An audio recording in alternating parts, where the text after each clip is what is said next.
Nahajamo se na kmetiji Kajžar na Spodnji Orlici, na višini 800 metrov približno leži naše posestvo.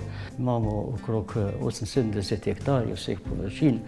V lasti Praznikovih se nahaja že enih 250 let. Celk pomeni celota. In to je, da je celotna kmetija v enem samem kosu. To je tipična oblika kmetij na Koroškem. Včasih je bilo tako, da nismo imeli povezav z dolino in ni bilo tržne proizvodnje in nam je bil glavni vir za preživljanje gozda. Pozneje pa, ko smo takoj naredili ceste, se povezali z dolino, smo začeli tudi z mlečno proizvodnjo in imamo kar velike skrbi okrog preskrbe z vodo. Vodo črpamo enih 300 metrov v hrib in potem pač koristimo to nazaj za živino in za nas. Da so ljudje na Celku lahko preživeli, so morali ves čas gojiti pozitiven odnos do gozda.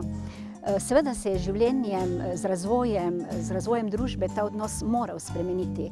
V osnovi pa so ljudje na Celku gozd vedno imeli v obziru kot rezervo za kmetovanje, banko za slabe čase. Večino del v gozdu opravimo sami. V zadnjih letih pa nas pestijo problemi ujme. Letos smo doživeli kar katastrofalen vetrolom, veliko škodo pa nam povzroča jelen. S sosednjimi kmetijami smo dobro povezani. Ko nekdo opravlja težja dela oziroma akcije, sosedje pristopijo na pomoč. V modernejšem obdobju, ko so se tudi potrebe ljudi na Celku spremenile, so marsikje dopolnili dohodek za kmetijo tudi z dopolnilnimi dejavnostmi. Mlečna proizvodnja nam predstavlja v prihodkovnem donosu 40% vrednosti prihodka. Gozdarstvo nam predstavlja 30% prihodka. Ostalih 30% pa nam predstavljajo dopolnilne dejavnosti na kmetiji. So v prvi vrsti pridelava medu, kar smo zelo odvisni od narave. Pri nas je že dejansko skozi vse generacije neka želja k nekemu razvoju, da delaš neke ekonomske izračune, ter stremiš potem k vsem nekim novim dejavnostim, ki bi lahko kakorkoli pripomogle k boljšemu življenju, po nekemu boljšemu razvoju same kmetije, Celka, nasplošno družbe.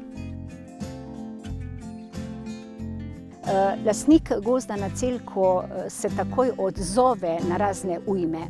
Ker pa je ta gozd sonaravno gospodarjen, ga ujme tudi ne prizadenejo v tako veliki meri kot gozd, ki ne bi imel takšne pestre strukture, naravnega pomlajevanja. Vetrolomi, snegolomi, lubadar bodo stalnica v naših gozdovih. Ampak ravno lastnik Celka je tisti, ki bo najpravilneje in najhitreje odreagiral. Ker je že ves čas naravnan tako, da sonaravno dela svojim gozdom, da ga opazuje, da se od njega uči, mislim, da se ne rabimo bati za prihodnost gozdov na Celku. Biotsko pestrost želimo doseči, ker to pomeni trajnost. To pomeni, da se narava obnavlja sama, da lahko preživimo tu na tem področju. Spoštujemo delo naših prednikov in nadaljujemo v tej smeri in to prenašamo tudi na moje potomce. In v primeru, ko smo na kmetiji 3 generacije, je delo nekako porazdeljeno. Omogoča, da živimo in na drugi strani pa tudi prizgojimo otrokom način življenja, da ga bojo spoštovali in da bojo lahko preživeli na kmetiji. Imamo to srečo, da imamo kar nekaj opcij v to širitev, pa nekaj novosti pa razvoj, kar dejansko zelo pomembno. Predvsem tisti mladi, ki imajo neko željo po nekem osebnem razvoju, pa ne želijo biti v nekih okvirih svojih nadrejenih. In mislim, da je to dobra ideja, da grejo na svoje, na Celek, na kmetijo in tam nekako delajo naprej, kaj si želijo.